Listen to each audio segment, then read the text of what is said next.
Welcome back to The Rising of the Shield Hero Anime Review episode number 12. This is covering the 32nd episode for the series, which is called The Infinite Labyrinth.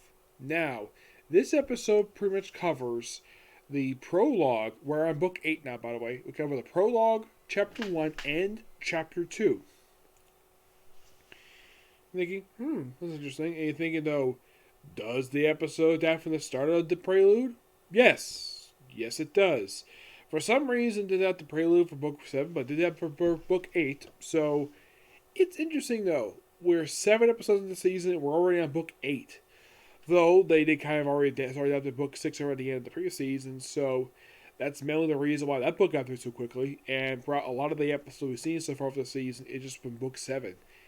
And do you think that this particular book basically will take up the rest of the season? It's possible, to say the least. Yes. And if you're curious, though, how many chapters are in book 8? 16. Yes, 16. So it could be possible that the remaining episodes of the season will cover the rest of this book, no problem. And then when they get to the very next season, they're probably going to finish book 9, maybe going to book 10. Yeah, it's just possible. So, what happened? Now, they did make one small change here. Yeah, they actually added a brand new character who is actually not seen in. They actually not a new character per se. They added a character who was not technically in the beginning portion of chapters.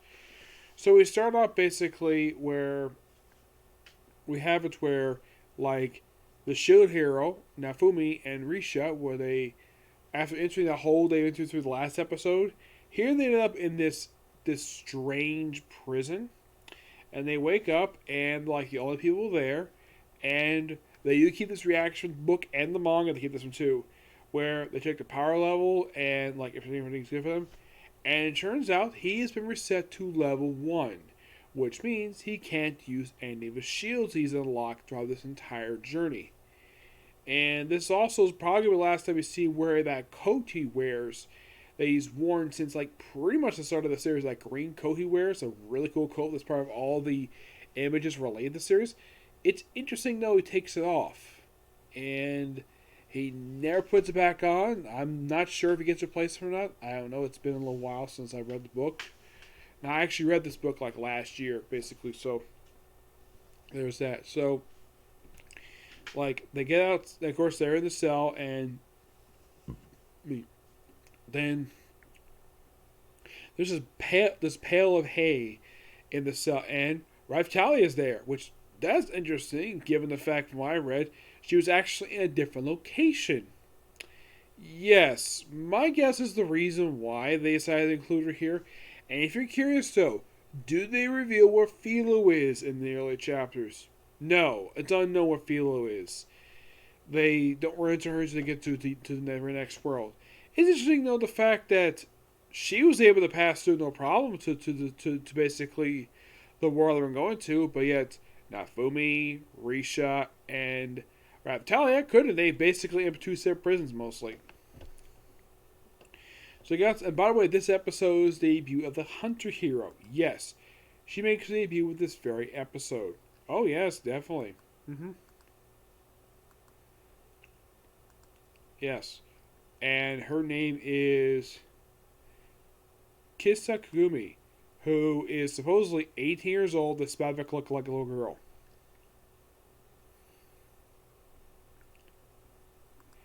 And she's hunting here, and her weapon she used in the episode at first is a fishing pole.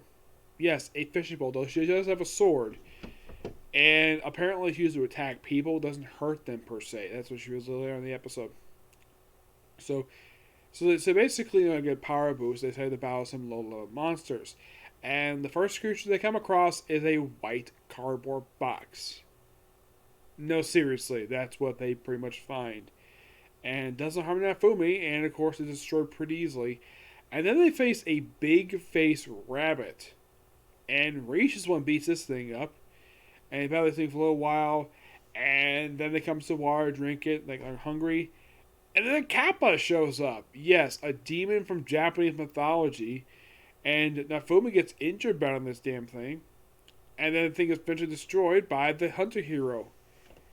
Oh, by the way, her name is Kasuna.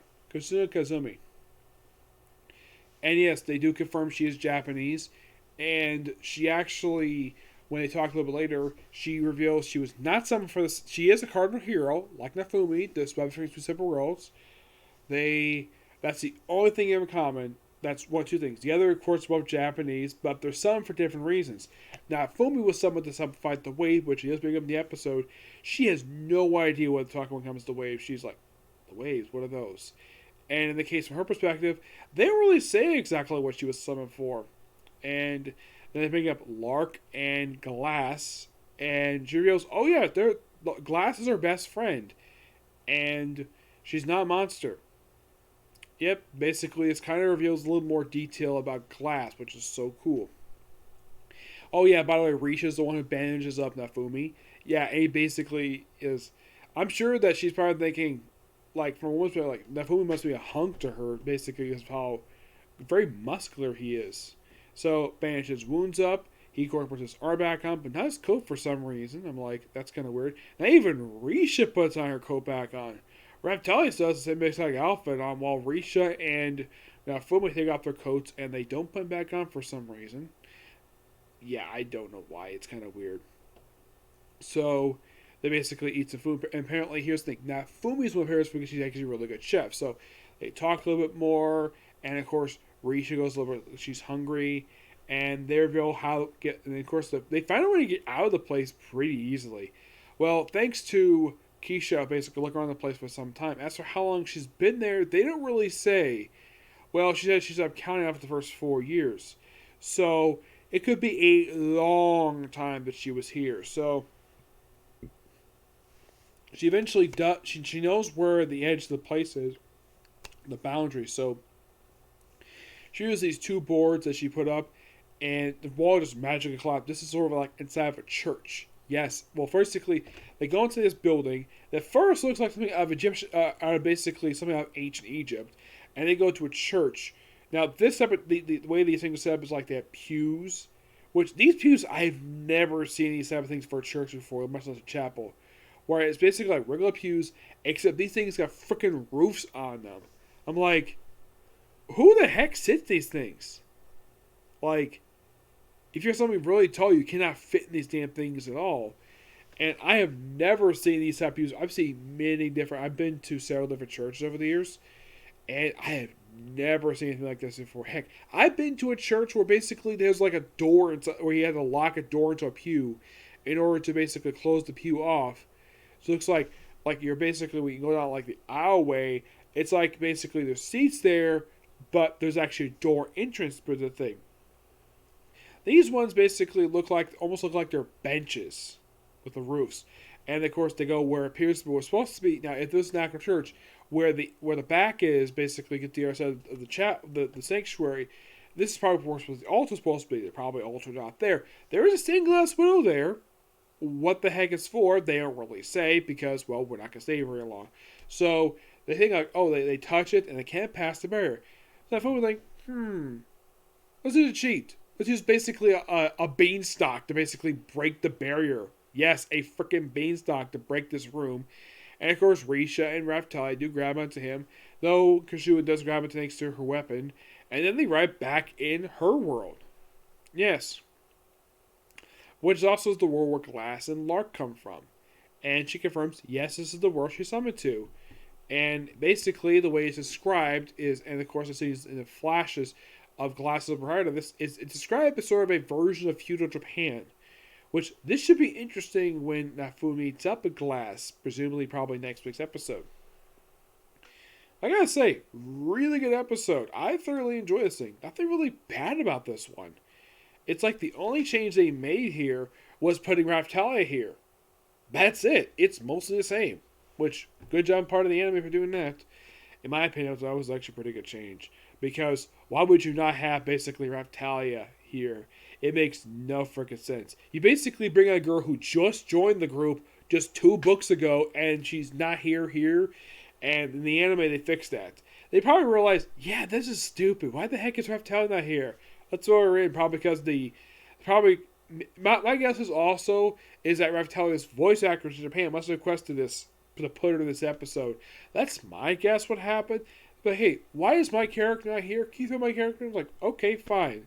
Oh yeah, and basically I should also point out though, her appearance is basically her appearance from early season 1, where she's basically shrunken down and not as grown up as she usually normally is been depicted in the series. Yep. But I'm definitely looking forward to next week's episode. And I love this one. Really good. Didn't feel rushed, surprised. You might think it might rush because after 2 chapters of prelude, but it moved along at a really good pace, and you get a lot of plot exposition, basically very important ones, mind you, and you get a chance to learn more about the character Glass and Lark. They appear in the episode per se, but it's good if that gets in development for them. Yep. So yeah, that's particularly. Oh, by the way, the other thing they do cut here. There's no mention about Hero, and there's one mention here about the stuff with the Spirit Tortoise. In the chapter I was reading, there's like a lot of references to the Spirit Tortoise. Here, it's just they pretty much cut all of it out. My guess, time. Yeah, that's probably my personal guess.